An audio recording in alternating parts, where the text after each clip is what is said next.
All right, now we will move to discussion items. Madam Secretary. DS 25032, discuss and consider proposed amendments to Killeen Code of Ordinances, Chapter 31, Article 5, Division 4, Signs and Outdoor Displays. Welcome back, Mrs. Mesher. Thank you. This item is a discussion regarding proposed amendments to Chapter 31 regarding temporary signs. As you'll recall, on May 6th, the council directed staff to bring back proposed amendments to the ordinance regulating banner signs. Temporary on-premise signs are currently regulated in accordance with Code of Ordinances, Section 31504, subsection 2. So again, these are just examples of the types of banner signs that we're discussing. Again, some more examples. As a reminder, we did a survey of other cities to see what cities allow these and which cities do not. Belton does not allow them. They classify these types of signs as fluttering signs, which are prohibited by their code. Copper's Cove allows them for up to 30 days without a permit and up to 4 signs per property. Georgetown does not allow them. They also classify them as fluttering signs and prohibit them outright. Harker Heights permits them for grand openings only and allows them for up to seven days at a time with a permit in the amount of $45. Round Rock prohibits them and classifies them as swooper flags. Temple classifies them as a portable sign, which is prohibited. And Waco allows them with a permit for up to 30 days at a time and up to 90 days per year, with not more than 6 permits issued in a single location per year, and their fee is $66 plus a $15 tech fee. Currently, in our ordinance, a business can have 1 temporary ground sign per street frontage for 5 days per permit and up to 120 days per year. So with that said, based on direction from council at the last meeting, staff is proposing to amend the ordinance to allow up to 2 temporary ground signs per street frontage for up to 90 days per permit and allowing them for up to 365 days a year. So these are the suggested amendments to the code. Again, we're proposing to allow 2 per property instead of 1. And up to 90 days. The permit itself would be for 90 days, and you could permit them concurrently year-round, consecutively year-round, excuse me. Also proposing to include language in the code that would state that sign permits for temporary on-premise signs would be affixed to the back of the sign. So we currently have that process in place. We just haven't codified it, where the permitting office prints a sticker and it's supposed to go on the back of your temporary sign. So this would codify that practice. I also wanted to bring up the topic of balloons and other types of devices intended to attract attention that aren't necessarily signs in the conventional sense. We've seen more and more of these types of things popping up that aren't again conventionally considered signs, but are intended to attract attention. So proposing to add language regarding balloons and festoons to the list of prohibited sign types. And a festoon is just another word for like a garland or some sort of device that's not a conventional sign. In terms of fees, the temporary on-premise sign fees are currently $75 per occurrence per sign, plus the $10 tech fee. So currently a business with less than 300 feet of frontage may have 1 sign at a time for up to 120 days, which equals 24 5-day permits per year at a cost of $75 per permit for a total of $1,810 per year per sign. With the proposed amendments, a business could have up to 2 banner signs per street frontage year-round, which would equal 4 90-day permits per year per sign. So in other words, depending on the number of signs on a property, the cost to have a sign permitted year-round would be $310 for one sign, $610 for two signs, $910 for three signs, and $1,210 for four. So with direction from council, we're essentially proposing to change the fee structure, to change the 5-day unit to 90 days for a temporary on-premise sign. With that, we're recommending that the council provide a motion of direction for staff to bring back an ordinance for a public hearing and consideration on your July 15th agenda. Thank you, Mrs. Mesher.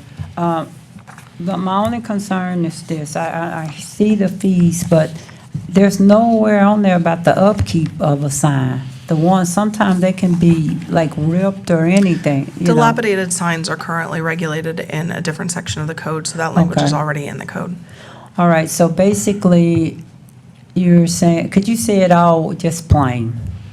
For 365 days, they can have their signs out for 90 days, or they can come back and redo their permit? So currently you can have one of these sale banner types of signs for up to 120 days a year. What the change, up to 120 days per year and in increments of 5 days at a time. So what we're proposing to change that to would be increments of 90 days at a time and up to 365 days a year. So you could theoretically permit these things all year round. Yep. In 90-day increments. And instead of having one per property, you could have two. Okay. All right, Which would, Counsel. again, it would make them permitted, but it would address the properties that you often see that have 10 or 12 of these. It would limit it to two, but it would make them allowed 365 days out of the year. Yes, ma'am, that's that compromise. You Yes, did a ma'am. great job on this, by the way. Thank you. Councilmember Solomon. Thank you, Madam Mayor. I'm trying to understand, you're saying that, other words, they can have signs up all year round, those flag signs? As written, that's what's proposed, yes, sir. And we're seeing the surrounding cities, municipals don't allow that? I mean, I just imagine businesses, a lot of businesses with flags. I mean, I'm all for having a flag sign, but I just think that's too long. I think that's just for, you've got all these businesses with flags, two flags all year round. I definitely disagree with that. I think that we ought to try to, we can just take from our surrounding municipals. We want our city to look good. We're trying to beautify our city, to have different businesses, cars, pawn shops, smoke shops, trucks, food trucks. You got everybody participating. We got a flag city. And I just don't think that we ought to go that route. Thank you. Thank you, Councilmember Solomon. I agree with you only on one, I don't, and that's the food truck. That's their only form of advertisement. I can understand really big on beautification, and it would look like a flag city, but food trucks, that's just the only way they can advertise. And there may be other ways, I don't know, but thank you for that comment. Councilmember Sagara. Thank you, Mayor. And I think it's a good deterrent the fee is, but here's my big challenge. I know that we're talking about food trucks here, but let's say one food truck says, okay, I'm going to get the sign for 90 days or whatever they're going to get it for, and they pay the fee. And then the other food trucks see that, and then they put their signs. And then who's going to regulate? I think our code enforcement is stretched enough. So what we're doing is we're adding more to their plate, because now you got to go out there and you got to say, okay, they paid for it, but all these other that follow suit are not. And so I think that, I think as a food truck, and I know where it came from, but I think that we also got to take into, unless we're going to hire more code enforcements, this is going to create a nightmare for them. I mean, yeah, one food truck may pay for it, the others just follow suit. And I say, well, he's got a sign, I get a sign. And who paid for it and who did not? Well, let's call code enforcement, they're out there. So it's going to put that burden on our code enforcement, and I agree with Mr. Solomon. I think that going back to what we got, I know that we brought this forth, but it's always been a challenge. We've gone through this several times before, and as good as we try to make it convenient for our businesses, it's always a challenge, because I remember we went through this with our furniture store. Before it was our furniture stores, and now we're dealing with it, our food trucks. And even real estate, I know real estate, we've dealt with it with our arrows that we put off premises. And that's been a challenge. It's like, you got to get a permit to get an arrow because it's off the property that's for sale. But I think, I think that needs more looking into, and I agree with you, Mr. Solomon, that I don't want to create that burden on our code enforcement. Thank you, Councilmember Sagara. That's a different perspective. I didn't look at it from someone would have to regulate it, and that would be our code enforcement. And as you know, we don't have the revenue as it is to be hiring more staff at the time, because we want to retain the staff that we do have on payroll. Mayor Pro Tem. Thanks, Mayor. So with this proposed, you know how some of the car dealerships have a bunch of them, they would only be limited to 2 based off of this? Yes, Okay. yes, it would limit any property to 2. And if I'm not mistaken, it was actually the work of the code enforcement that actually got people up at arms that started this. So in terms of how we got here, you know, the code as it's written has been in place for quite a number of years. It just wasn't being enforced. So we began enforcing it, which is what got us here. But to the point about code enforcement, the burden, if you will, on code enforcement already exists as the code is written. So if these are to be allowed and permitted, that burden on code enforcement is going to remain regardless. The only thing I can think to do to eliminate or reduce the burden on code enforcement would be to prohibit them outright or allow them outright. Either way, otherwise somebody's going to have to go and check and make sure that some are permitted and some are not. Right. And then we're back to the joint board trying to compromise because of some of the businesses that need this to bring attention would be harmed at that point. Conceivably. Okay, I mean, we're not in public, I'm okay with this, to at least have a public hearing on it, Madam Mayor. And if it's feasible, I motion the direction to bring this back for public hearing. We have Councilmember Solomon. So the motion of direction is, can I get this correct? The motion of direction, you want us to know right now, the council want to go forward with this or not? That is basically what she's asking us. Because this is an amendment to Chapter 31, Right. it's required to go to Right. the Planning and Zoning Commission for a public hearing before coming to council for another public hearing. So we wanted to bring it to the council Yes, for right. discussion before going through that process. Yes, ma'am. So it's basically, she's asking the council, do you want to leave it as is, or do you want to go with the recommendations from staff? Councilmember Solomon. I know you can't have, I know there was already one motion on the floor. No, that was not Okay. what she was Okay. requesting. I make a motion of direction for us to table this and come Point of back. order, Madam Mayor. Yes, sir. My motion was a motion of direction to No, bring it your back, motion was to have a public hearing. which starts with the P and Z process, public. Right, but that's not what she said. She said she brought it to us first. Before, the public hearing is going to happen, it's predicated on, do we want to go with what the staff is recommending or not? Yeah. That's why she brought it to us. On procedure, my motion was to proceed with the public hearing process the way it is presented. You didn't say all that, but we're going to go with that. So now, his motion has changed of direction to having a public hearing on, basically, he wants to have a public hearing, forget the public hearing, he wants to keep the recommendations that staff have already brought. And once, if you approve this, the public hearing will take place automatically. So he needs a second to that motion of direction before we can move forward. Motion of direction dies. All right, Councilmember Solomon.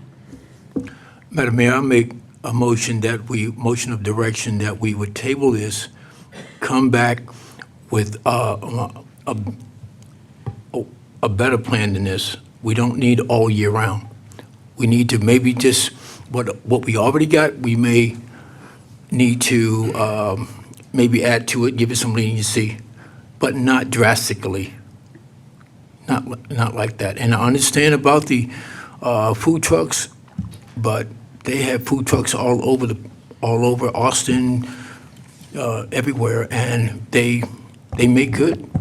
And, Councilmember Solomon, what is your motion of direction? that we would table it and come back with another design or suggestion.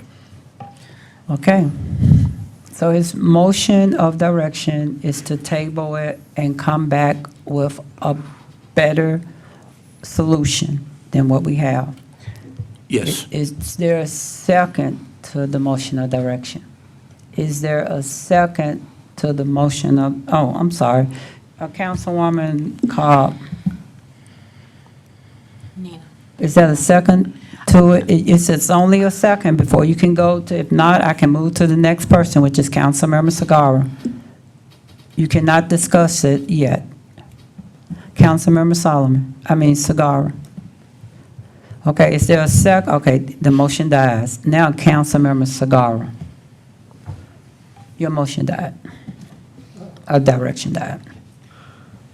No, right now, I was just going to leave it the way it is, so we don't really have to do anything, because I don't want you guys going through all that right now. You guys coming back, even when that motion was made that we table to come back, we're not giving you clear direction on that, and so we don't want to keep this back and forth. And so I would say, for right now, just leave it like it is, and maybe sometime in the future, we'll get back to it. Leave the existing ordinance as it's currently written.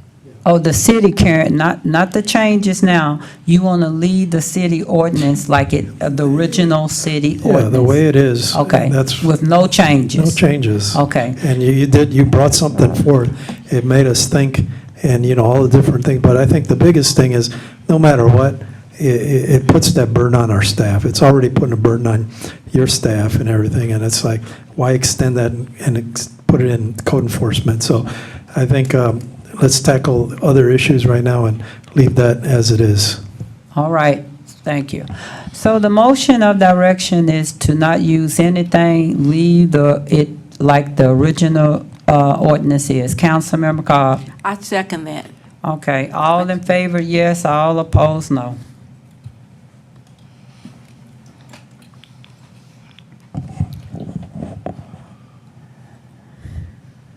Motion of direction passes 4-1. That was a good discussion. Very good. All right, thank you, council, for that participation.